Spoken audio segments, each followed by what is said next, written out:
Mistel Godlewski, your emotional support American abroad, and I've moved abroad 3 times in the last 12 years. This is How to Move Abroad for people who don't need more inspiration, they need an actual decision and a checklist. Each week, I cut through the internet noise and walk you through the stuff that actually decides whether this happens or not. Every episode ends with a weekly task because collecting information isn't progress, and someday isn't a strategy. Let's get into it.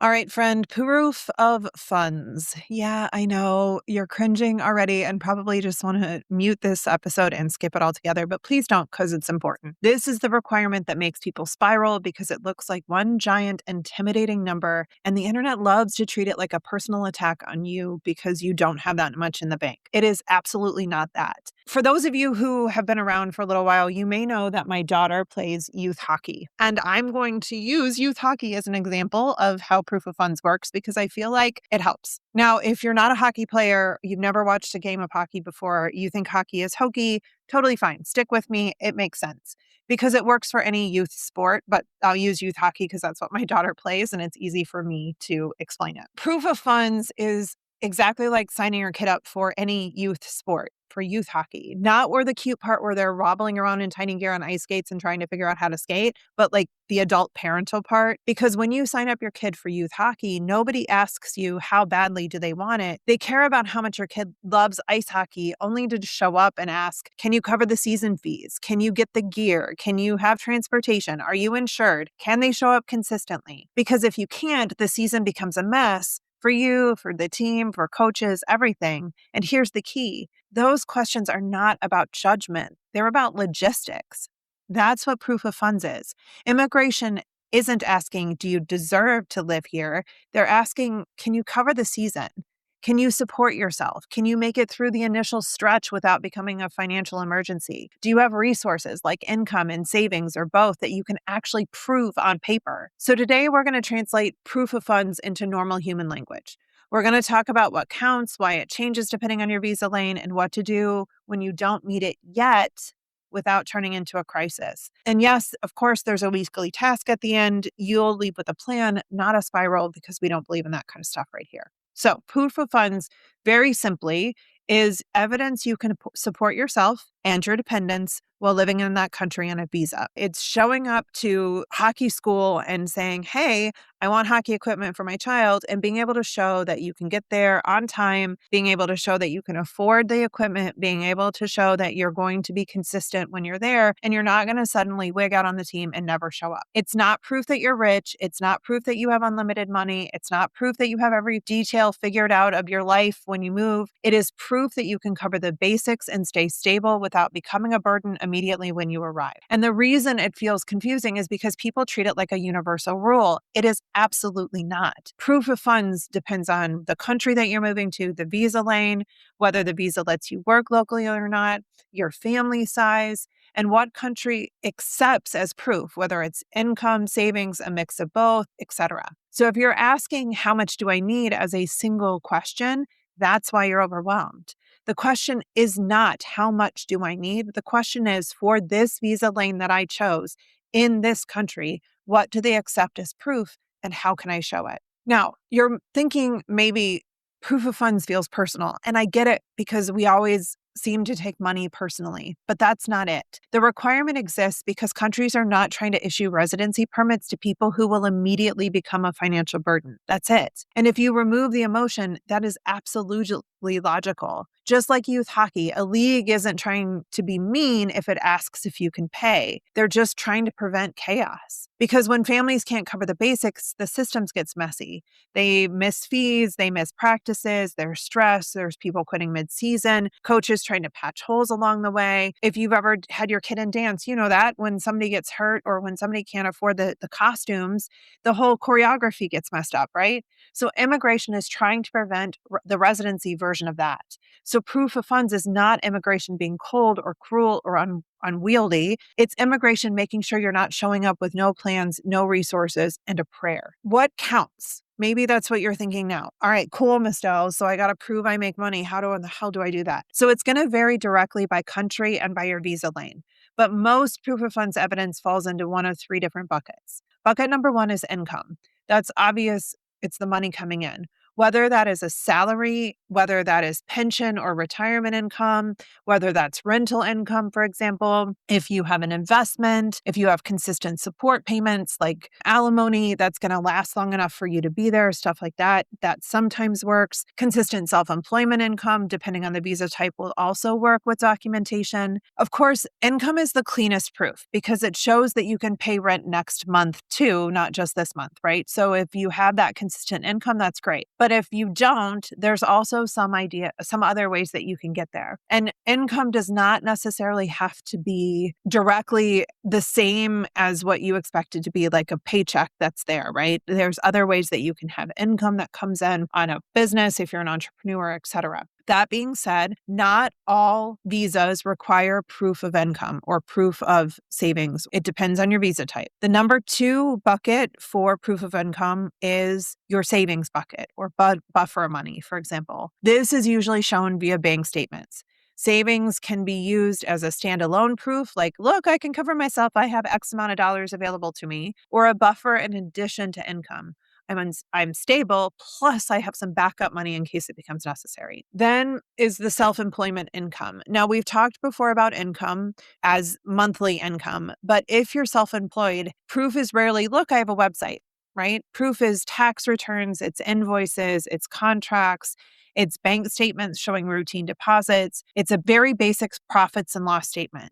It's annoying, but doable. The reality is most people don't fall into one of these buckets individually. They have a combination approach. A lot of people qualify through a mix like income and a smaller savings buffer, or self-employment, documented clients and a buffer, or part-time employment and savings. So those things can come up. The most routine one that people think that they need for proof of funds is a sponsor or a guarantor. That's really not having landing a job. That's not what that means. That goes into bucket number 1. An income is your bucket number 1. A guarantor is sponsorship. It's often student or family related. Some countries allow that, some don't. It is very, very country specific. So please do your research. If you're trying to bring, for example, an adult child across the ocean with you, they may not qualify in some countries, even though you're there. Certain visas also want proof of health insurance coverage as part of your won't become a burden piece. So yes, make sure that your insurance could be quote unquote financial proof as well to show that you have everything that you need, that you're not going to become a burden as soon as you arrive. So proof of funds is not just one thing. It's a combination of things. It's a way of showing you can cover your life using whatever types of resources you have that country accepts for your visa lane. You keep hearing me say for your visa lane. And this is where I get firm on you. And I'm not going to waver and be nice about it for just 1 second. So here we go. Ready? Your visa line controls your proof of funds expectation. Your visa lane controls the math. If your visa lane does not allow local work, they'll usually expect stronger proof that you can support yourself without local income. If your visa lane is built for remote workers, they'll focus on income proof and consistency, making sure that you're actually getting paid. If your lane is built for students, for example, they'll look at tuition coverage and living costs and making sure you can afford it. So when you see people online arguing about proof of funds, half the time they're talking about completely different lanes and treating it like it's a universal math. It is not. That's why the order is always, and why you should go back to last week if you haven't yet, pick your visa lane first. Check what counts for proof under that particular lane in that particular country, and then build your sponsor plan. Not pick a country because the vibes look good and then figure it out later. So now the question is, great, Ms. Dell, what if I don't meet that requirement yet? Then we do what adults do. We adjust the plan. We have levers. Those levers could be things like timeline changes.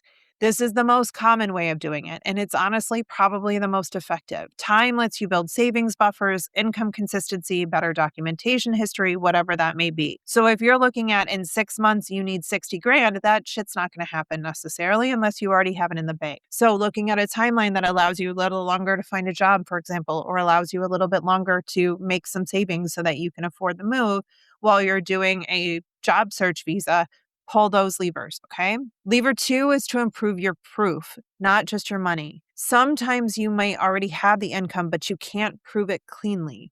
So the fix in that case isn't just make more money, Miss Dell. The fix is to organize your accounts, to separate business and personal accounts and make sure that they're clearly delineated, to show a consistent monetary trail, and to document clients and contracts. Another lever you can pull is to adjust your lane. If one lane emphasizes savings and that's your weak spot, another lane may emphasize income or allow work or have different thresholds.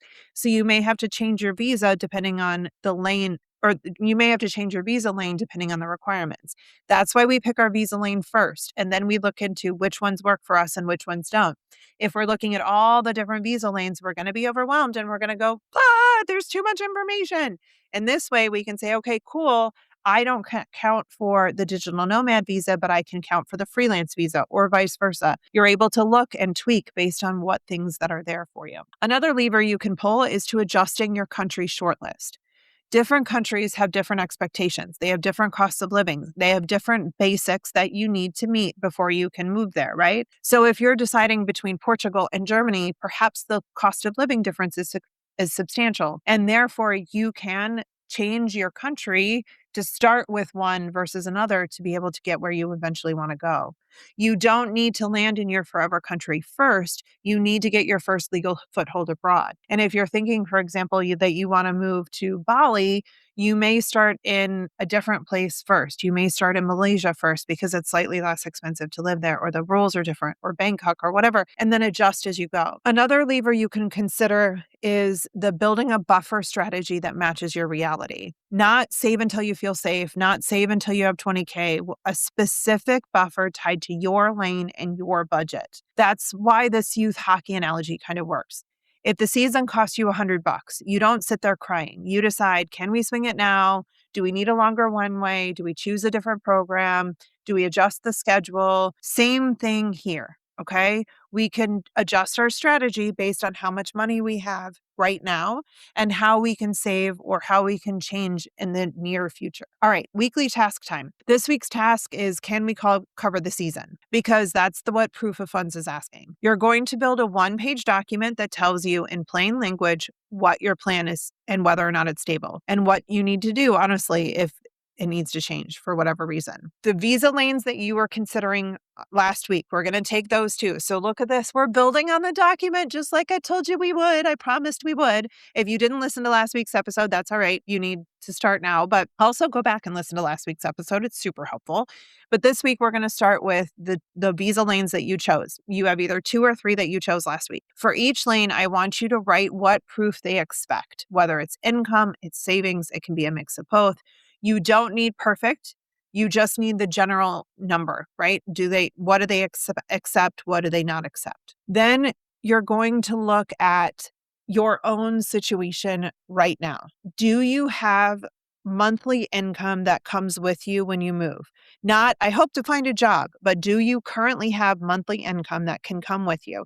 Do you have a small business? Do you have a remote job? Do you have rental income? Do you have retirement income? Whatever that is. Write down all the sources that you may have of monthly income and the amount that they have. Then determine how you're going to prove that. If, for example, you're in a freelance world and you have a monthly contract that you receive, or that you have contracts for, one of my clients is a writer and she has seasonal contracts that are freelance for her. So maybe she has 8 contracts and she can show that I have these 8 contracts that'll show up and I'll get paid this much money during those 8 contracts. And I usually get paid within 60 days of the contract, so it'll be here then, right? So that's how I can prove income that I have coming in monthly. That is not the job that I'm going to quit and move abroad and not have anymore. That's the actual money I'm going to be making while I move abroad because I have access to it. The second step is to look at your savings. If you have them in total, how much do you have in savings?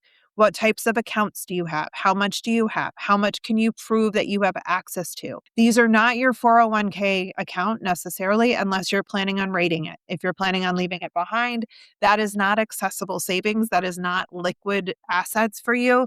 Those don't count because you can't get at them. So they want to know, what money do you have access to every month that you can use? So if you have savings and you have income, write those both down. Step 4 is to choose your stability strategy. This is your version of how are we covering the season.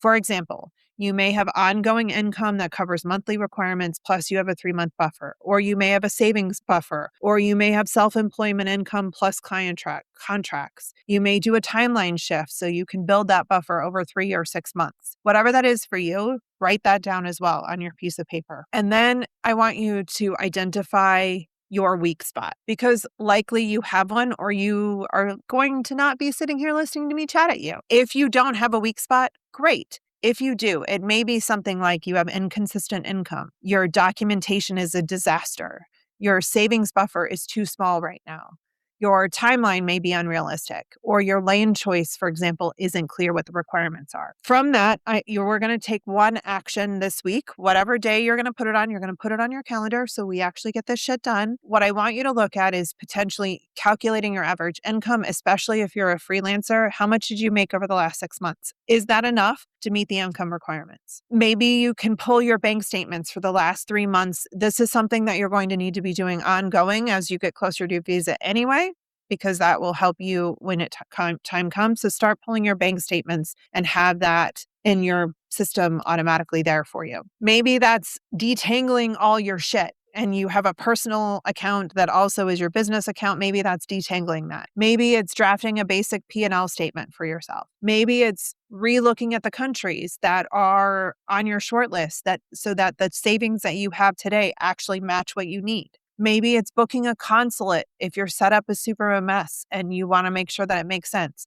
Maybe it's reaching out and asking for help from somebody because we can help you figure out how your system or your situation works. If you start doing something, the whole proof of funds thing becomes less scary, because now it's just, what do we have? What do we need? And what are we doing next? Because it does feel like a lot, and the internet throws these giant numbers at us, but the reality is most of the time they're not that big, okay?